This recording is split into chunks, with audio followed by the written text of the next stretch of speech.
Hello dear students, welcome to my channel universe math academy. সবাইকে happy new year, নতুন বছরের শুভেচ্ছা থাকলো। আজকের আমরা ক্লাস এইচএস এর একটা এবিটি পেজ 45 তার একটা অ্যাপ্লিকেশন ডিসকাস করছি। অ্যাপ্লিকেশনের দাগটা হচ্ছে 4 দাগের বি। অঙ্কটা পড়ে নিচ্ছি। 3x square minus y square equal to 8 বক্ররেখাটির অভিলম্বের সমীকরণ নির্ণয় করো যা x plus 3y equal to 4 রেখাটির সাথে সমান্তরাল বলে দিয়েছি। তাহলে কি আছে, একটা বৃত্তের সমীকরণ দেওয়া আছে, সেই বৃত্তের সমীকরণের একটা অভিলম্বের আমরা সমীকরণ নির্ণয় করব এবং যেই সরলরেখাটি x plus 3y equal to 4 রেখাটির সাথে সমান্তরাল। তাহলে এখন ফার্স্ট কাজ কি হবে, তাহলে দেওয়া আছে কি 3x square minus y square equal to 8, এটাকে আমরা x এর সাপেক্ষে অন্তর্গত করে যাব বা x এর সাপেক্ষে লিখতে হবে। এখানে শুধু বুঝি x এর সাপেক্ষে অন্তর্কলজ করে পাই, অন্তর্কলজ করে পাই 6x minus 2y dy dx equal to 0 বা dy dx equal to 6x by 2y বা dy by dx 3x by y বা মাইনাস dx by dy। কেন বললাম না, অভিলম্বের প্রবণতা মানে মাইনাস dx by dy সমান মাইনাস y by 3x। যদি আমাদের বিন্দুটা আমরা ধরে নিই x1, ধরি বৃত্তের উপর অবস্থিত বিন্দুটি হলো, বৃত্তের উপর অবস্থিত বিন্দু হলো x1, y, কি h, কেউ ধরতে পারো। তাহলে বা মাইনাস dx by dy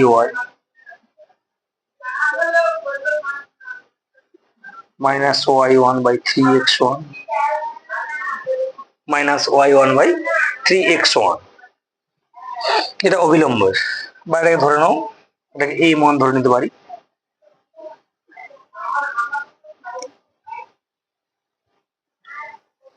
এখন সেকেন্ড কেস কি আছে, একটা সরল রেখা দেওয়া আছে। সরল রেখাটা কি দেওয়া আছে, x plus 3y equal to 4 বা y equal to minus x by 3 plus 4 by 3। তাহলে এখানে এর প্রবণতার কত, m2 সমান মাইনাস 1 বাই 3। এবারে প্রশ্ন অনুসারে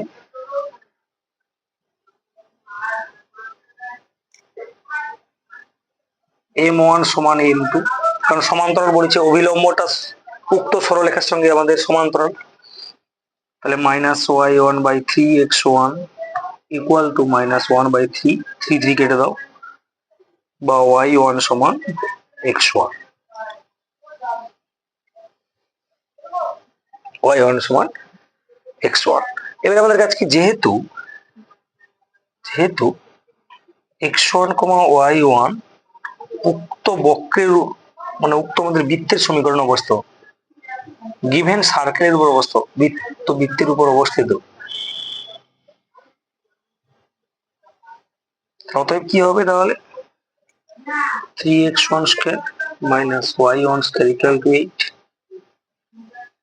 বা 3x1 square minus x1 square সমান 8 বা 2x1 স্কয়ার সমান 8 বা x1 সমান প্লাস মাইনাস 2। অতএব তাহলে y1 টাও কি হবে, প্লাস মাইনাস 2 হবে। তাহলে আমাদের বিন্দুটা কি হবে, অতএব বিন্দু হলো 2,2 হতে পারে অথবা -2,-2 হতে পারে, কারণ এই দুটো বিন্দু দ্বারা একমাত্র আমাদের স্পর্শক সমীকরণ মানে আমাদের সরলরেখার সমীকরণটি সিদ্ধ হচ্ছে।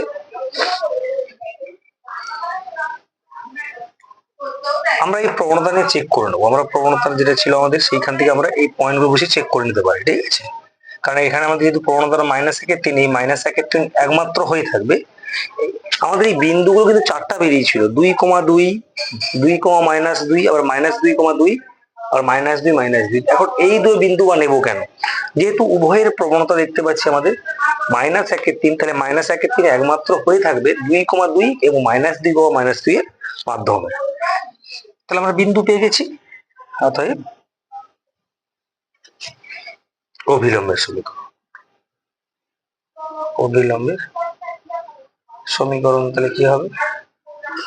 y - 2 সমান -1/3 ছিল কিন্তু x - 2, বা 3y - 6 সমান -x + 2, বা 3y + x সমান 8, অথবা কি হবে y + 2 সমান -1/3 × x + 2, বা 3y + 6 - x - 2, বা 3y + x + 8।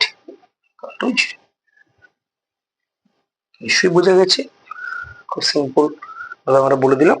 নেক্সট ডিসকাস করবো কোন অঙ্কটা? নেক্সট 4 দাগের বির সেকেন্ড যে অঙ্কটা দেওয়া আছে, ভালো করে দেখো, 45 পেজ।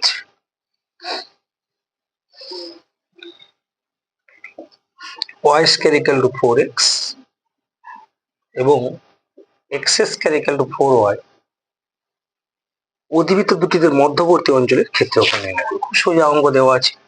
এদের দ্বারা গঠিত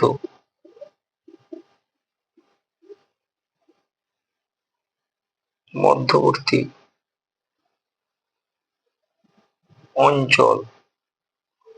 অঞ্চলের ক্ষেত্রফল। আমরা একটু ছবি এঁকে ফেলি। তাহলে y² = 4x, তাহলে কেমন ছবিটা হবে? y² = 4x,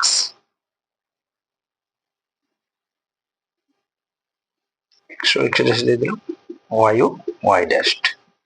তাহলে y² = 4x হয়ে গেল এবং x² = 4ay, y অক্ষের অভিমুখে, y অক্ষের ধনাত্মক দিকে অভিমুখটা থাকবে, আর এটা হচ্ছে x অক্ষের ধনাত্মক দিকে অভিমুখটা থাকবে। তাহলে আমাদের এই অঞ্চলের ক্ষেত্রফলটা বের করতে বলেছে। তাহলে এটা কি ছিল আমাদের? y² = 4x, আর এটা ছিল x² = 4y। তাহলে আমাকে নাম, তাহলে সমাধান ও a আর b দাও, আর এটা c আর d দিলাম। তাহলে আমাকে এখন কি চিত্র অনুসারে ও ডি বি সি বদ্ধ অঞ্চলের ক্ষেত্রফলটা নির্ণয় করব। এখন তাহলে বি এর স্থানাঙ্কটা বের করতে হবে, অর্থাৎ দুটো বক্রের মাধ্যমে যে আমাদের সমাধান করি, অর্থাৎ ছেদ বিন্দুটা আমাকে কিন্তু বের করতে হবে। তাহলে আমরা যেহেতু এক্স অক্ষর নিচ্ছি, তাই ওয়াই কে এলিমিনেট করে এক্স এর মানগুলো বের করে নেব। যেহেতু y² = 4x, তাহলে y এর মানটা ঘুরিয়ে বসিয়ে দাও, x² / 4 তার হোল স্কয়ার সমান 4x, বা x⁴/16 সমান 4x, বা x⁴ কেটে গিয়ে তাহলে আরে থাক না, x × x³ - 64 = 0, বা x সমান 0, একটা x সমান 4 বেরোচ্ছে। তাহলে আমাদের তাহলে x সমান 0 এবং x সমান 4 পেয়ে গেছি। তাহলে এখানে x সমান 0 আর এখানে x সমান 4। তাহলে আমাকে এই বদ্ধ অঞ্চলের ক্ষেত্রফলটা বের করতে হবে। এই বদ্ধ অঞ্চলের ক্ষেত্রফলটা বের করার মানে তাহলে কি হচ্ছে, আমাদের চিত্র অনুসারে এই ধরনের 2-3টি অঙ্ক কিন্তু এসএল দের বইতে আছে। y² = 4ax, কিংবা x² = 4ay, কিংবা y² শুধু x, x² = y, এই ধরনের কিন্তু একই ধরনের ম্যাথ গুলো 2-3টি দেওয়া আছে। তাহলে চিত্র অনুসারে আমরা কি লিখবো? ও ডি বি সি, আবার ও দাও, বদ্ধ অঞ্চলের ক্ষেত্রফল।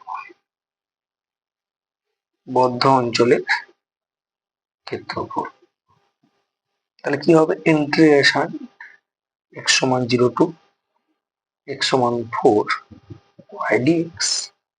সিমিলারলি এটা একই রেঞ্জের মধ্যে x = 0 থেকে x = 4, এটাও y dx। মনে হয় সেম না, দুটো বক্র আলাদা আছে। দুটো বক্র আলাদা বলতে এখানে কোন বক্র ফার্স্ট দেখবো আমরা? না, এই উপরের বক্র, উপরের যে কার্ভটা আছে, সেই কার্ভটা কার মাধ্যমে সৃষ্টি হয়েছে? না, y² = 4x। এটা কার মাধ্যমে সৃষ্টি হয়েছে? x² = 4y। আলটিমেটলি আমরা এই বক্র থেকে y এর মান নিয়ে বসাবো, এই বক্র থেকে y এর মানটা বসাবো। যেটাও বর্গ একক থাকছে, আর নাহলে আমরা শেষে লিখে দিলেও ক্ষতি নেই, আমরা শেষে লিখে দেবো। ইন্টিগ্রেশন 0 থেকে 4, y এর মানটা বলো √4x dx মাইনাস 0 থেকে 4, এটা আছে y এর মানটা x²/4 dx।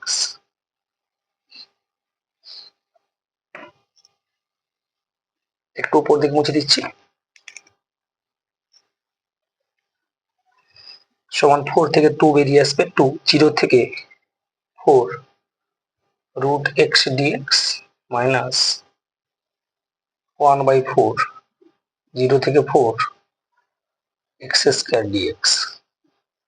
একটু ভেঙে দিই আমরা, √x মানে x⁻³ বাই 3/2, রেঞ্জ 0 থেকে 4 মাইনাস 1/4 x³ 0 থেকে 4, তাহলে 4/3 আপার limit 3/2 minus lower limit minus 1/4, 4 বসিয়ে দাও, 4 নয় এটা 12 করে দাও, 4³ 4/3, 4 মানে 2² 2 দিয়ে কেটে যাবে, তাহলে 8 মাইনাস 64/12, তাহলে 32/3 তাহলে কেটে দাও, মাইনাস 16/3 সমান, তাহলে কত হলো 16/3। তাহলে অতএব ওডি বিসিও বদ্ধ অঞ্চলের ক্ষেত্রফল 16/3 বর্গ। বোঝা গেছে নিশ্চয়ই? এটা ক্ষেত্রফলের অঙ্ক। আরেকবার বলে দিচ্ছি, দুটো আমরা বক্র অঞ্চল মানে দুটো বক্র আমরা ড্র করেছি, সেখানে সমাধান করে x=0 বেরিয়েছে এবং x=4 বেরিয়েছে। তোমাকে এই কমন অঞ্চলটা বের করতে হবে। সেখানে আমাদের আপার যে কার্ভ আছে, সেই আপার কার্ভের মাধ্যমে যে এক্স অক্ষের মাধ্যমে যে অঞ্চল থেকে আমরা কি করব, লোয়ার কার্ভের মাধ্যমে যে অঞ্চলটা সৃষ্টি হয়েছে বা ক্রিয়েট হয়েছে, তাদের ডিফারেন্সটা বের করলে আমরা কি পাবো, আমাদের এই বদ্ধ অঞ্চলের ক্ষেত্রফল হবে। এই ধরনের অঙ্ক কিন্তু আমরা আগে করেছিলাম, ক্লাস 10-এ করেছি। রাস্তা সহ জমির ক্ষেত্রফল থেকে আমাদের জমির ক্ষেত্রফল বাদ দিলে কি পেতাম, রাস্তার ক্ষেত্রফলটা পেতাম। ঠিক সেই কনসেপশনটা এখানেও কাজে লাগানো হয়েছে। নেক্সট 3 নম্বর অঙ্কটা দেখো।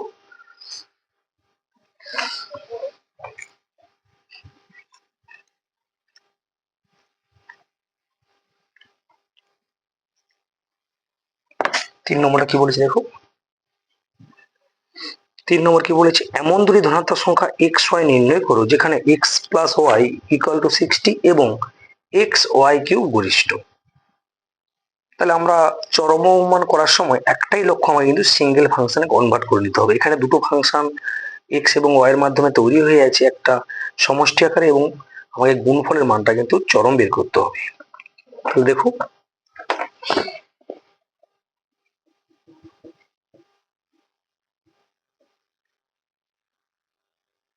তাহলে x+y=60 এক নম্বর দিয়ে দাও। যার মানটা বের করতে, সেটা হচ্ছে z=xy³। তাহলে যে কোনো একটা আমরা ফাংশনে নিয়ে নেবো, এক্স কিংবা ওয়াই এর মানে নিয়ে নেবো আমরা। ঠিক আছে, y³ আমার থাক, তাহলে আমরা এক্সটাকে ওয়াই আকারে নিয়ে নেব। তাহলে 60 মাইনাস ওয়াই ইন্টু y³, তাহলে 60 y³ মাইনাস y⁴ সোজা হয়ে গেল। কারণ ওয়াই এর মানটা আমরা বসালে 60 মাইনাস এক্স এর হোল কিউব চলে আসতো, একটু ক্রিটিক্যাল হয়ে যেত, তাও সব দিতেই হবে, কোনো অসুবিধা নেই। তাহলে z= পেয়ে গেলাম, আমরা একটা সিঙ্গেল ফাংশনে পেয়ে গেছি, গরিষ্ঠ করতে বলেছে, এবং আমাকে এক্স এবং ওয়াই নির্ণয় করতে বলেছে। তাহলে করে দাও dz/dy ওয়াই এর সাপেক্ষে কি করে পাই, অন্তর্কলজ করে পাই।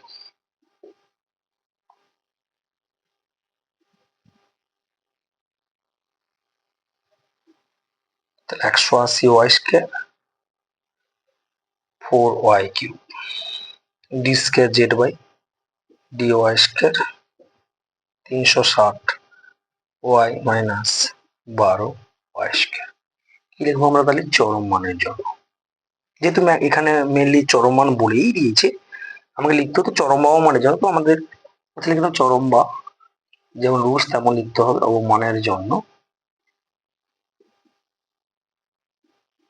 dz by dy equal to 0 করবো আমরা। তাহলে 180 Y square minus 4 Y cube equal to 0। তাহলে 4 ওয়াই স্কয়ার কমন নিলাম, 45 মাইনাস একটা ওয়াই শূন্য বেরিয়েছে আর একটা সমান ওয়াই 45 বেরিয়েছে। তাহলে এখন কাজ কি হবে আমাদের? তাহলে ডি স্কয়ার জেড ওয়াই, দুটো পয়েন্ট বসানো, একবার ওয়াই সমান শূন্য বসানো, শূন্য বসালে শূন্য পাচ্ছি, তাহলে আমাকে শূন্য হবে না, তাহলে এক্সট্রা ওয়াই সমান 45 বসাতে হবে, D square Z Y D Y square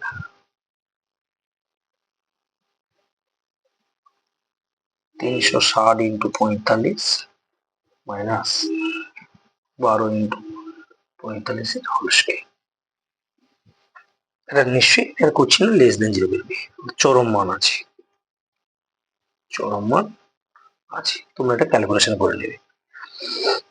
এখন চরম মান আছে ধরে নিই, তাহলে কোন মানে আছে? ওয়াই ইকুয়াল টু 45 আছে, তাহলে অতএব আমরা তাহলে কি এক্সট্রা বের করতে হবে, তাহলে আমি একটা লাইন রেখে দিয়েছি। অতএব যখন ওয়াই সমান 45, তাহলে এক্সট্রা কত হবে? 60 মাইনাস 45 সমান 15। ওকে, এটাই বের করতে বলেছিল, দুই ধনাত্মক সংখ্যা এক্স ও ওয়াই, অতএব এক্স ও ওয়াই এর মান হলো এক্স সমান 15, ওয়াই সমান 45। সে বুঝে গেছি। এটাই হলো আমাদের চরম অবমানের একটা অঙ্ক, এবং চরম অবমানের প্রত্যেকটা অঙ্ক কিন্তু একই নিয়মেই করতে হবে। আমাকে সবসময় সিঙ্গেল ফাংশনে কনভার্ট করে নিতে হবে। একাধিক ফাংশন থাকলে, দুটো ফাংশন থাকলে সেই ফাংশনটাকে কনভার্ট করে নেওয়ার পর first order derivative, second order derivative সবসময় করতে হবে। ফার্স্ট অর্ডার ডেরিভেটিভের মান 0 করে, চরম কিংবা অবমানের জন্য ফার্স্ট অর্ডারটাকে 0 করবো আমরা। সেখান থেকে এখানে যেমন ওয়াই এর ফাংশন ওয়াই বেরিয়েছে, এক্স এর ফাংশন হলে এক্স বেরোবে, সেই মান নিয়ে সেকেন্ডটা চেক করব, যে মানটায় লেস দেন সেটা চরম মান থাকবে, ইকুয়াল টু 0 হয়ে গেলে has no maximum or minimum value. আর যদি গ্রেটার দেন 0 হয়ে যায় তাহলে কি হবে? ওম মান আছে। সেক্ষেত্রে আমরা দেখতে পাচ্ছি তাহলে লেস দেন মানে চরম মান আছে, চরম মানের জন্য আমাদের ওয়াই সমান 45, অতএব এক্স সমান কত হবে? তাহলে 15। নেক্সট অঙ্ক দেখো,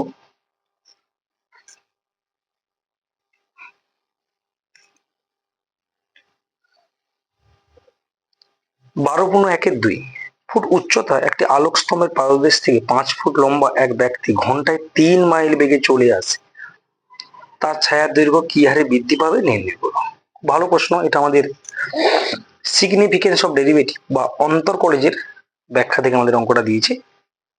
দেখো 4 দাগের বির আইভি, তাহলে এক্ষেত্রে আমরা একটা সমগণিত বুঝে নিলাম। এখানে একটা ব্যক্তি দাও, লোক দিয়ে দাও, লোকটা দাঁড়িয়ে আছে, A B C D E দিলাম, এটা লোক আর এটা আমাদের আলোক স্তম্ভ। আলোক স্তম্ভটা দিয়ে দেবো 12.1-2 ফুট,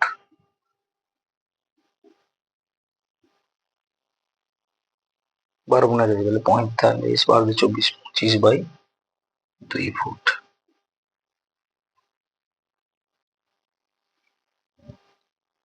আর লম্বাটা ব্যক্তিরা কত? 5 ফুট।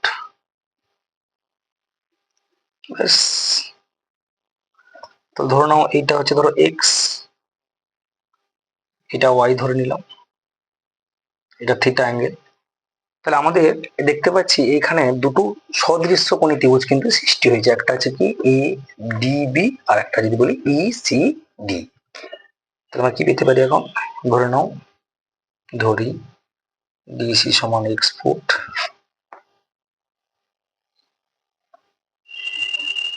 মাইল বলেছে, আচ্ছা 1 ফুট ব্যক্তি, ব্যক্তি ঘন্টায় 3 মাইল বেগে চলে, লম্বা এক ব্যক্তি 3 মাইল বেগে চলে।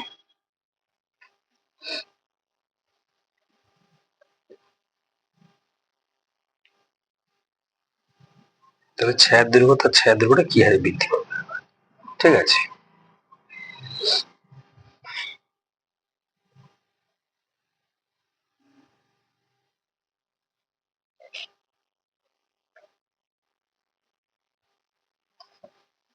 ঠিক আছে, আমাকে তাহলে দেওয়া আছে এখানে, তাহলে dx/dt দেওয়া আছে।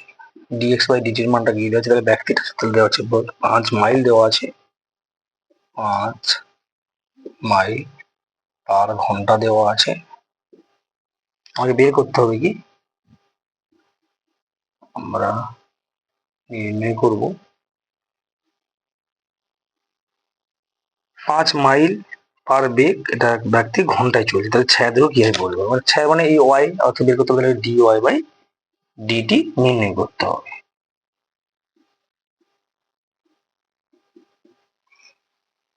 এবং সিবি সমান ওয়াই, মাইল ধরে নিই আমরা, মাইলে ধরে নিই, মাইলটাও মাইল।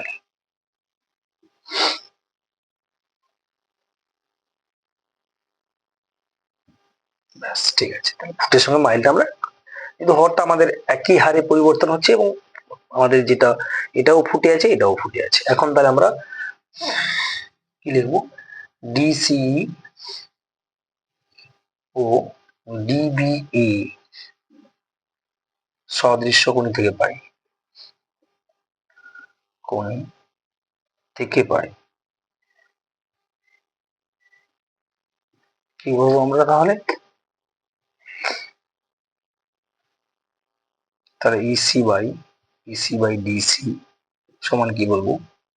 AB/BD, বা ইসি মানে 5, ইসি মানে 5 বাই ডিসি মানে তাহলে এক্স, এবি মানে কত আছে? তাহলে 25/2, বিডি মানে কোনটা? তাহলে বিসি যুক্ত CB, BC plus CB, 5/x সমান 25/2 ইন্টু বিসি মানে কত?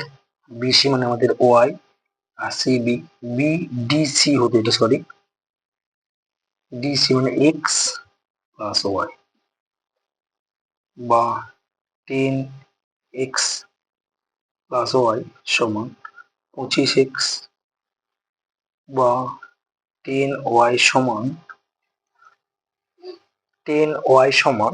10x, ওধারে 25 বিয়োগ, তাহলে কত হবে? তাহলে 15x। কি এখানে দেখো তাহলে, টি এর সাপেক্ষে অন্তর করে দেবো রে ভাই।